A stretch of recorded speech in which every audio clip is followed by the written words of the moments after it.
At the end of Part 1, Naruto Uzumaki was on top of the world. He'd proven himself, saved his friends. The boy who was nothing had become a hero. His story felt complete.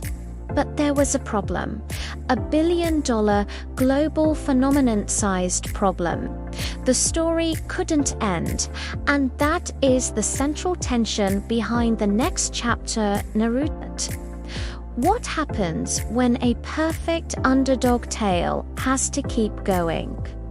When the small-scale battles for recognition have to evolve into wars for the fate of the world? This is the story of how Naruto grew up, how the series got darker, more complex, and more controversial. This is the history of the fall, the rise, and the legacy of Naruto Shippuden. The shift was immediate. 2.5 years later, the title itself, Shippuden, means Hurricane Chronicles. This was no longer about a kid trying to pass an exam. This was a story about a world at war. The enemy wasn't a rival ninja from the next village. It was the Akatsuki terrorist organization hunting down the tailed beasts. The stakes became existential, and with that, the rules of power changed. We entered the era of power creep. Fights went from clever, tactical uses of clone jutsu and the Sharingan to summoning giant toads, manipulating gravity, and throwing planet-altering attacks.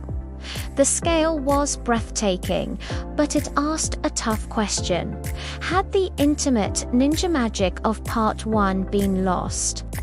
But here's the thing. The true heart of Shippuden wasn't in the scale of the explosions. It was in the depth of the pain. Shippuden became a masterclass in exploring trauma. It argued that the entire ninja world was built on a cycle of hatred vendettas passed down like family heirlooms. And the Akatsuki weren't just cartoon villains. They were the tragic products of that very system. Look at Pain.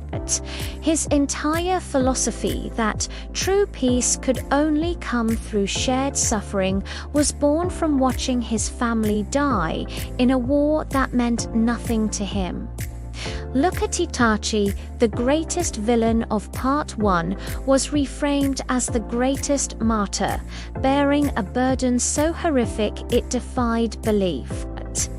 The series asked, can you break a cycle that's centuries old?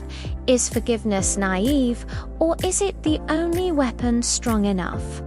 And this is where the fandom fractured. Shippuden became a battleground of debate, and it defined online anime culture for a decade. First, the pacing. The weekly anime famously stretched 700 manga chapters to over 500 episodes. Filler arcs became a dreaded term, testing the patience of even the most devoted fans. Then there was the talk no jutsu Naruto S.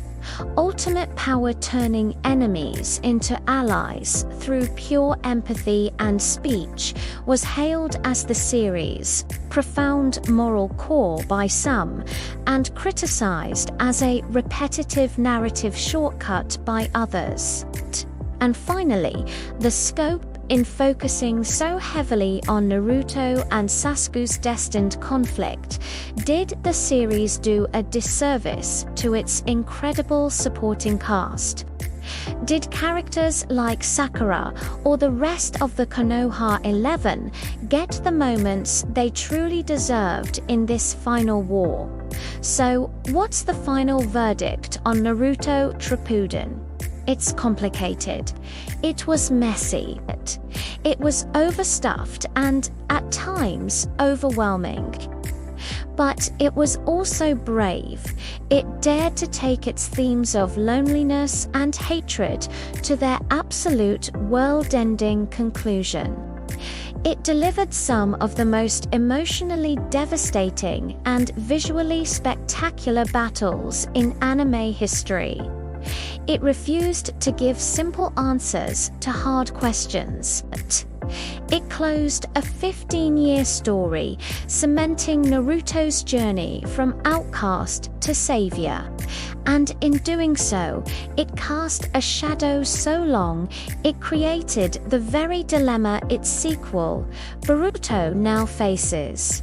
How do you tell a new story when the last one was such an earth-shaking legend? Shippuden was the turbulent, ambitious, and unforgettable hurricane the title promised. It wasn't always perfect, but it was never, ever boring. Where do you stand? Was Shippuden the epic, mature masterpiece the story needed, or did it lose the magic of the original? The debate is half the legacy. Let's talk about it in the comments. If you missed the beginning of this story, watch part 1 right here and subscribe so you don't miss our next deep dive into the anime history that shaped everything. Thanks for watching.